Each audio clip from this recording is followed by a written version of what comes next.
Welcome to Against the Spread right here on YouTube, where us from Sportsnet give you all of your NFL picks against the spread. And when I say all of them, I mean all of them. This week, no Thursday nighter, you're going to get all of the games picked by this man right here. So log on to sportsnet.ca to check that out. Here we're going to break down 5 what we call marquee matchups. And the first one doesn't look that marquee. Washington at Tennessee, but playoff implications. Yeah, both alive.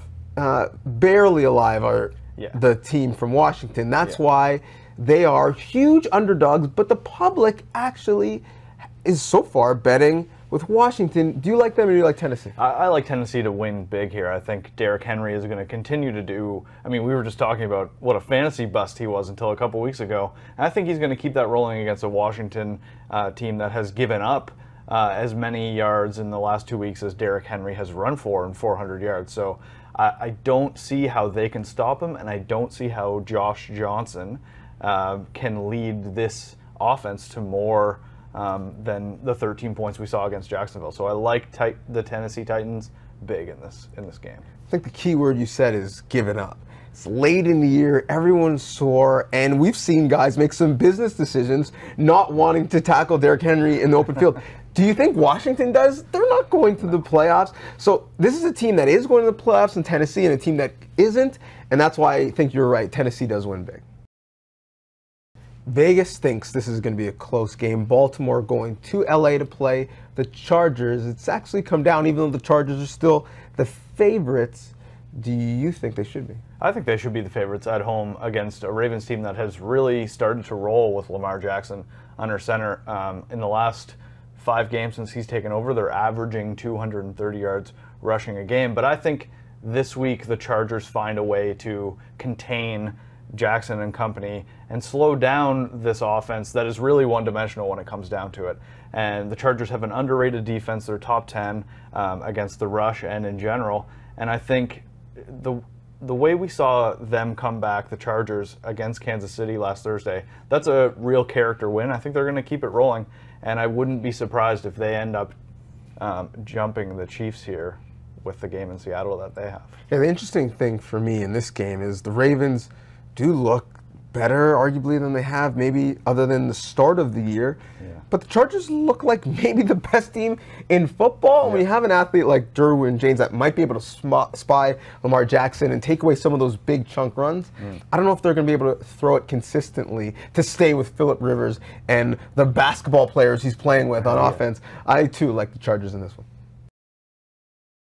The Houston Texans go to the Philadelphia Eagles. Your Philadelphia Eagles with Nick Foles at quarterback, which are the best Philadelphia Eagles. Blast from the past. Yeah. Are we going to see them revert back to form and make another Super Bowl run? Or the team that looks like they're trying to make a Super Bowl run is the Houston Texans? Who do you like in what, for me, is probably not going to be more than a field goal game? I like it to be a close game, and I think it's going to be won in the trenches. That's how the Eagles beat the Rams on Sunday night. They dominated the Rams offensive line and got after Jared Goff, and then they held back Aaron Donald and company on the other side. So if they can do the same thing against Houston, hold back their rushers, and then dominate the offensive line, which is probably Houston's biggest weakness on offense, I think we could see a similar outcome to what we saw on Sunday night. Yeah, I just think the difference is the edge rushers with Houston. Yeah. It's one thing to have a back help in the middle, but I see Houston getting a lot of pressure, and I think it's going to be a close game, but I'll take the Texans even though they're on the road. Pittsburgh Steelers going to the New Orleans Saints. If you told me this is a Super Bowl preview, I'd believe you.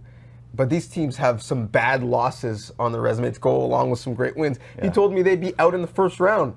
I'd believe you. Tell me who I should pick in this game, please. I need to believe you. I think it's going to be the Saints, and that was the most unconvincing prediction ever. But I do like them at home. They have struggled mightily offensively in the last few weeks, but the Steelers on the road, I think, are a different Steelers team than the one we saw against the Patriots on Sunday. They still can't score a lot of points, but they're not going to be able to stop that Saints offense like they did the Patriots, so I expect them to win and cover.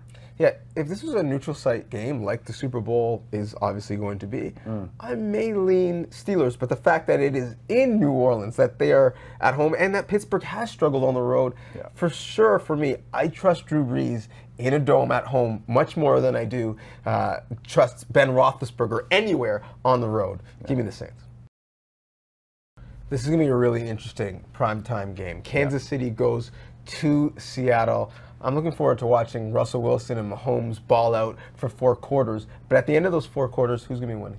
It's got to be the Chiefs for me, because the Seahawks, as we saw this week in that surprising game against the 49ers, are pretty unpredictable. And whether they're at home or on the road, I still think that that's the case. And if it comes down to, like you said, those two going shot for shot, I just don't see how Russell Wilson can put that team on his back to score, 30, 35 points. So I'm going to go with the Chiefs with what's a relatively small spread.